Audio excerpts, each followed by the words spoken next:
আসসালামু আলাইকুম। হঠাৎ করে একটা নিউজ আসলে চোখের সামনে পড়লো, তো শেয়ার করি। সেটা হচ্ছে যে সাকিব আল হাসান হয়তো তার শেষ সাউথ আফ্রিকার ম্যাচটা দিয়েই তার শেষ টেস্ট ম্যাচটা খেলে তার অবসরটা শেষ করতে চান, যদি নিরাপত্তা দেয় বাংলাদেশ সরকার অথবা বোর্ড।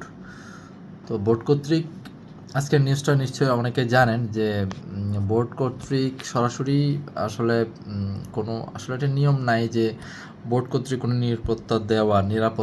নিরাপত্তা আসলে দেয় হচ্ছে সরকার। তো এখানে একটা ইস্যু। তো যাই হোক, এখানে আসলে আমার মনে হয় কয়েকটা ক্লুয়ের কারণে সাকিবের আজকে এই বেহাল দশা। প্রথম কথা হচ্ছে সে রাজনীতিতে আসা, সেকেন্ড হলো ছাত্র রাজনীতির সময়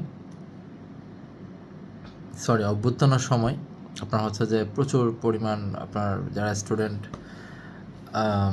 মারা গেছিলো তার এলাকায়, তার এরিয়াতে, তার নেতৃত্বাধীন মাগুরা জেলায়।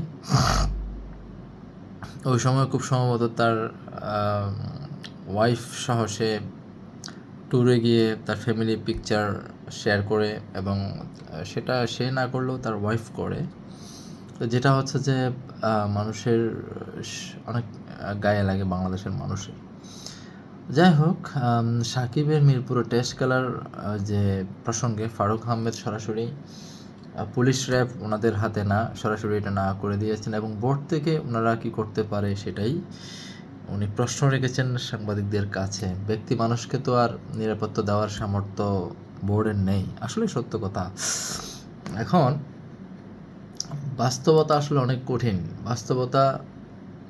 কঠিন, এটা মেনে নিতে হবে, কিছু করার নাই। কারণ সাকিব দেশকে কি না দিয়েছে।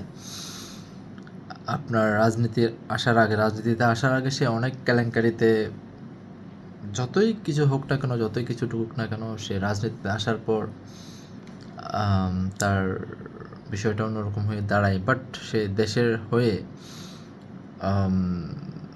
অনেক অনেক রান, উইকেট এবং সর্বোচ্চ সারা বিশ্বের মধ্যে একটা তাক লাগিয়ে দিয়েছে বিশ্বের সেরা অলরাউন্ডার হিসেবে। সো আমাদের উচিত আসলে মানে ধরেন তার অবশ্যই অবদান আছে যে সাকিব আল হাসানের মাধ্যমে পুরা বিশ্ব, এমন কোনো দেশ হয়তো বাংলাদেশের নাম জানতো না, বাট সাকিব আল হাসান এর কারণে হয়তো অনেকে চিনে, জানে। এখানে কিছু বিষয় থেকে যায় যে লাল সবুজ পতাকাকে আসলে চিনে সাকিবের মাধ্যমে